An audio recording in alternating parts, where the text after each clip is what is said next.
ہے اللہ اس کے عمل کو اس کے منہ پہ مارے گا، اللہ اس کے عمل کو قبول نہیں فرمائے گا۔ اپنے من میں ڈوب کر باجا سراغ زندگی، تو اگر میرا نہیں بنتا نہ بن، اپنا تو بن۔ تو پہلی مٹھی بھر کر جب ہم کسی قبر پر مٹی ڈالتے ہیں تو کہتے ہیں منہا خلقناکم، اس کا مطلب کیا ہے؟ گھمنڈ والو، تکبر والو، چاہے حسن کا ہو، چاہے علم کا ہو، چاہے دولت کا ہو، چاہے نسب کا ہو، چاہے تقویٰ پرہیزگاری کا ہو، قرآن کہہ رہا ہے اسی مٹی سے تمہیں پیدا کیا گیا ہے۔ منہا خلقناکم، اسی مٹی سے پیدا کیا گیا ہے، تمہیں تخلیق کیا گیا مٹی سے۔ جس انسان کو مٹی سے بنایا گیا ہو اس انسان کو گھمنڈ کیسے زیب دیتا ہے، اس انسان کو تکبر کیسے زیب دیتا ہے؟ پھر اس کے بعد ہم دوسری مٹی بھر کر کے ڈالتے کہتے ہیں وَفِيهَا نُعِيدُكُمْ، اسی میں ملا دیے جاؤ۔ اٹھایا مٹی سے ملائیں گے مٹی، اور پھر وَمِنْهَا نُخْرِجُكُمْ تَارَةً أُخْرَى، تیسری مٹھی بھر کر جب ہم مٹی ڈالتے ہیں تو کہتے ہیں آیت کریمہ کو بطور دعا پڑھتے ہیں اور پھر اسی مٹی سے تمہیں اٹھایا جائے گا۔ اب آج میری گفتگو کا جو عنوان ہے ہم کیسے اٹھیں گے، یہ اس پر آپ کی توجہ۔ جانا تو عمل کے مطابق جائے گا، جو جیسے جائے گا تیسے جائے گا، اٹھیں گے کیسے؟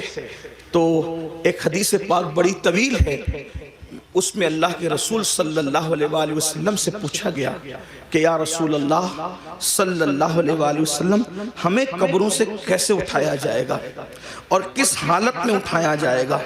اللہ کے حبیب علیہ الصلوۃ والتسلیم سے جب پوچھا گیا کہ ہمیں کس طرح اٹھایا جائے گا اور ہم کیسے اٹھیں گے اپنی قبر سے، حضرت سیدنا معاذ ابن جبل رضی اللہ تبارک و تعالی عنہ کا سوال تھا۔ آپ نے سوال کیا آقا کیسے اٹھیں گے؟ تو اللہ کے حبیب علیہ السلام نے کہا اے معاذ، تو نے بہت مشکل سوال کیا مجھ سے، اور اس کا جواب دینے سے پہلے توجہ کرنا، اس کا جواب دینے سے پہلے سید العالمین قائد المرسلین عالم ما کانا وما یکون اتنا روئے کہ روتے روتے داڑھی بھی آنسوؤں سے تر ہو گئی اور حضور کے کپڑے بھی آنسوؤں سے تر ہو گئے۔ سوال کیا تھا؟ آقا قبروں سے ہم کیسے اٹھیں گے، کس حالت میں اٹھیں گے، کس شکل میں اٹھیں گے، کس انداز سے اٹھیں گے؟ تو اللہ کے حبیب علیہ السلام پر اس قبر سے اٹھنے کی کیفیت جب حضور کو یاد آئی کہ امت کیسے اٹھے گی، حضور اتنا روئے صلی اللہ علیہ وآلہ وسلم کہ آپ کی داڑھی آنسوؤں سے تر ہو گئی، کپڑے آنسوؤں سے تر ہو گئے، اور فرمایا تو نے مشکل سوال کیا اور پھر جواب دیا اے معاذ، جب میری امت قبر سے اٹھے گی تو وہ 12 صورتوں میں اٹھے گی، 12 شکلوں میں اٹھے گی۔ قبر سے اٹھنے والوں کی 12 پوزیشن ہوگی۔ اب یہاں توجہ کے ساتھ سنیں، حدیث مکمل ہوگی، بات بھی پوری ہو جائے گی۔ اب ان 12 میں ہم کس کے اندر ہے ذرا اس پر توجہ کرنا۔ میں نہیں کہوں گا کہ آپ کس میں ہیں، میں کس میں ہوں، یہ کس میں ہے، وہ کس میں ہے، نہیں، بہت ہو چکا میرے بھائیوں۔ میں کہتا ہوں تو سدھر، تم کہتے ہو تو سدھر، یہ تو اور تو کے اندر معاملہ خراب ہے۔ ہمیں یہ سوچنا ہے کہ میں نے سنورنا ہے، میری قبر کے اندر میں نے اکیلے جانا ہے، اپنی قبر سے میں نے اٹھنا ہے۔ میرے بھائیوں یہاں ساری چیٹنگیں چل جائے گی، ریاکاریاں چل جائے گی، مکاریاں چل جائے گی، سب چل جائے گا، لیکن وہاں کچھ نہیں چلے گا، سب معاملہ وہاں پیور ہے۔ اللہ اکبر۔ اب میرے اور تمہارے نبی غیب دا نبی صلی اللہ علیہ وآلہ وسلم قیامت کا منظر پیش کر رہے ہیں۔ قبروں سے اٹھنا تو ہے نا بھائیوں، قبروں میں جانے پر بھی یقین ہے، قبر سے اٹھنے پر بھی یقین ہے۔ اب میرے اور تمہارے سچے نبی سید العالمین غیب دا نبی صلی اللہ علیہ وآلہ وسلم فرماتے ہیں 12 قسم کے لوگ ہوں گے قبر سے اٹھنے والے، یعنی 12 پوزیشن میں لوگ اٹھیں گے، 12 انداز میں لوگ اٹھیں گے۔ اب میرے آقا علیہ السلام پہلے شخص کے بارے میں فرماتے ہیں اللہ حضرت سیدنا معاذ بن جبل رضی اللہ تعالی نے عرض کیا حضور بتائیں نا کہ کیسے کیسے لوگ اٹھیں گے؟ تو اللہ کے حبیب صلی اللہ علیہ وآلہ وسلم ارشاد فرماتے ہیں ایک ٹولہ قبر سے اٹھے گا، یعنی پہلا گروپ قبر سے نکلے گا۔ قبروں سے جو پہلا ٹولہ اور گروپ نکلے گا، آقا ارشاد فرماتے ہیں نہ ان کے ہاتھ ہوں گے نہ ان کے پیر ہوں گے، یعنی قبر سے نکلتے وقت، یعنی قبر میں جب دفن ہوں گے تو ان کا پورا وجود صحیح سلامت ہوگا، لیکن جب وہ اپنی قبروں سے اٹھیں گے تو ان کے ہاتھ بھی کٹے ہوئے ہوں گے، ان کے پیر بھی کٹے ہوئے ہوں گے۔ اللہ اکبر۔ اس حالت میں وہ دنیا سے جب گئے تھے تو اچھے بھلے، لیکن قبر سے نکلیں گے تو ہاتھ نہیں پیر نہیں، ہاتھ اور پیر دونوں کٹے ہوئے، اور اس وقت تو غیب سے ندا آئے گی اے لوگوں، یہ ٹولہ جو قبر سے ہاتھ اور پیر کٹا ہے. جانتے ہو کس جرم کی وجہ سے ان کے ہاتھ اور پیر کاٹ دیے گئے؟ اللہ اکبر. تو لوگ پوچھیں گے کس وجہ سے؟ تو کہاں جائے گا؟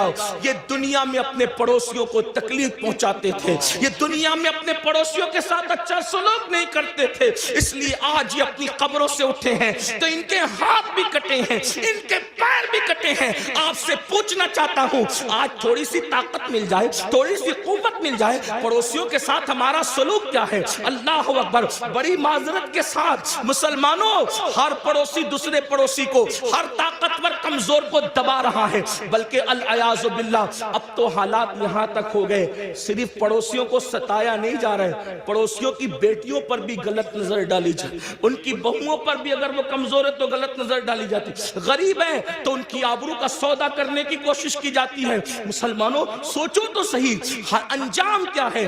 یہ دنیا ہے, دنیا میں کوئی روکے نہ روکے, کوئی ٹوکے نہ ٹوکے, کوئی جو چاہے جس طرح چاہے کر لے, مگر قبر ہے, آخرت ہے. ذرا سوچو تو صحیح, دنیا میں جس کے ہاتھ نہیں اس کا انجام کیا, دنیا میں جس کے پیر نہیں اس کی حالت کیا, لیکن آخرت میں جو اللہ اکبر لنگڑا اور لولا کر دیا جائے, کس بنیاد پر؟ پڑوسیوں کو ستانے کی بنیاد پر. آئیے میں طول نہ دیتے ہوئے صرف ایک دو روایت اس سلسلے میں آپ کی خدمت میں پیش کروں. جانتے ہیں اللہ کے رسول علیہ السلام فرماتے ہیں کہ جبریل نے میرے پاس آ کر پڑوسیوں کے بارے میں ایسی ایسی باتیں کرنا شروع کی کہ مجھے اندیشہ ہوا کہ کہیں پڑوسیوں کو وراثت میں حقدار نہ کر دیا جائے, پڑوسیوں کو جو ہے انسان کے مال میں شریک نہ کر دیا جائے. آقا علیہ السلام ارشاد فرماتے ہیں کہ کوئی بندہ پیٹ بھر کر کے کھانا کھا کے سو جائے اور اس کا پڑوسی بھوکا ہو, آقا فرماتے ہیں وہ کامل مومن نہیں ہو سکتا. یہاں تک آقا فرماتے ہیں کہ پڑوسی کا حق یہ ہے جب تم اچھا کھانا بناؤ تو تھوڑا سا پانی اپنی ہانڈی میں بڑھا لو تاکہ وہ کھانا تم اپنے پڑوسی کو بھیج سکو. آج ہم جلسوں میں, کانفرنسوں میں اور تحریروں میں بڑی درد بھری باتیں کرتے ہیں. آج لوگ کیا کہتے ہیں؟ اس کی بیٹی بھاگ رہی ہے, یہ ہو رہا ہے, وہ ہو رہا ہے. میں کہتا ہوں سب ہو رہا ہے. اگر ہم نے اپنے پڑوسی کا خیال کر لیا ہوتا تو غریب کی بیٹی نہ بھاگتی. اور ایک بات آپ کو بتاؤں, کس نے کہہ دیا کہ صرف غریب کی بیٹی بھاگ رہی ہے؟ بڑی معذرت کے ساتھ صرف غریبوں کی نہیں بلکہ مالداروں کی بھی, اور اس کی وجہ صرف غربت نہیں ہے بلکہ اچھے رشتوں کا نہ آنا بھی اس کی وجہ ہے, جہیز کی لعنت بھی اس کی وجہ ہے, ساتھ ہی ساتھ علم کا نہ ہونا بھی اس کی وجہ ہے, ساتھ ہی ساتھ فضول خرچیوں میں ہمارا پڑھ کر کے شادیوں کو مہنگا کرنا بھی اس کی وجہ ہے. لیکن بس اتنا عرض کرنا چاہتا ہوں, اپنے پڑوسیوں کا خیال کرو, پڑوسیوں کا لحاظ کرو, اور اگر پڑوسیوں کو ستاؤ گے, ظلم کرو گے تو یاد رکھنا قبر سے بغیر ہاتھ اور بغیر پیر کے اٹھنے کے لیے تیار ہو جاؤ. اسی پہ بس نہیں, آقا فرماتے ہیں وہ لنگڑے بھی اٹھیں گے, لولے بھی اٹھیں گے, اور ان کو منہ کے بل گھسیٹتے ہوئے جہنم میں لے جایا جائے گا کہ تم نے پڑوسیوں پہ ظلم کیا تھا. ایک بات پڑوسیوں کے متعلق اور رس کروں آپ سے, آج پڑوسیوں کے ساتھ اچھا سلوک ہمارا نہیں. کل لوگ جب گھر خریدنے جاتے تھے تو دیکھتے تھے کہ مسلمان رہتا ہے کہ نہیں رہتا ہے پڑوس میں, اور لوگ مسلمان کے پڑوس میں رہنا پسند کرتے تھے. اور آج لوگ مسلم محلے میں رہنا پسند نہیں کرتے. کیوں؟ سب سے زیادہ کچرا اور گھان اگر کسی علاقے میں ہوگی تو مسلم محلے میں. ننگے بچے چڈی پہن کر کے گالی گلوچ کر رہے ہوں گے تو مسلمانوں کے محلے میں. رات کے 3-3 بجے تک کے جھگڑے فساد کی آواز آ رہی ہوگی تو, اور ٹی وی کا آواز زور سے ہو رہا ہوگا تو مسلمانوں کے محلے میں. حد ہے, جس مذہب نے ڈسپلین سکھایا آج اس مذہب کے ماننے والے ڈسپلین سے دور ہے, اور دوسروں نے ہم سے سیکھ لیا اور ہم کورے ہو گئے. یہ رونا ہے, کوئی ڈسپلین ہماری زندگی میں نہیں. مسلمانوں سوچو تو صحیح, ہم کہاں ہیں؟ ہمیں اس سے نکلنا ہے. ہمیں اگر ہم دین سیکھنے آئے ہیں جلسوں میں تو مبارکباد کے مستحق ہیں, اور اگر ہم صرف بھیڑ کرنے آئے تو جلسوں کے اندر سیاسی جلسوں میں سر دیکھے جاتے ہیں, مذہبی جلسوں میں سر نہیں دیکھے جاتے. یہاں تو بدلنے والوں کی تعداد دیکھی جاتی ہے. اگر جلسے انقلاب نہیں پیدا کرنے, صرف رسومات پر ہیں, تو یہ قیامت کی نشانیوں میں سے ایک نشانی ہے. اللہ کے رسول علیہ السلام نے فرمایا قیامت کی نشانیوں میں سے ایک نشانی یہ ہے کہ لوگ دین سننے جمع ہوں گے, دین پر عمل کرنے جمع نہیں ہوں گے.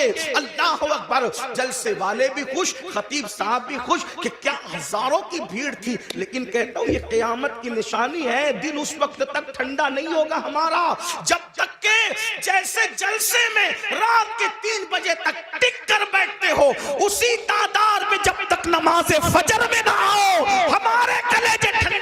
سکتے، اس لیے کہ سروں کو گن کر سیاسی لیڈر تو خوش ہو سکتے ہیں، مذہبی لوگ اس سے خوش نہیں۔ ہاں شکر ضرور ہے کہ آپ آگے، اللہ کا شکر ہے، شکر کرتے ہیں، لیکن کتنے لوگ عمل کرتے ہیں، کتنے لوگ تبدیل ہوتے ہیں؟ تبدیل ہونے کے لیے سنو اور آج کے بعد عہد کرو، پڑوسیوں کے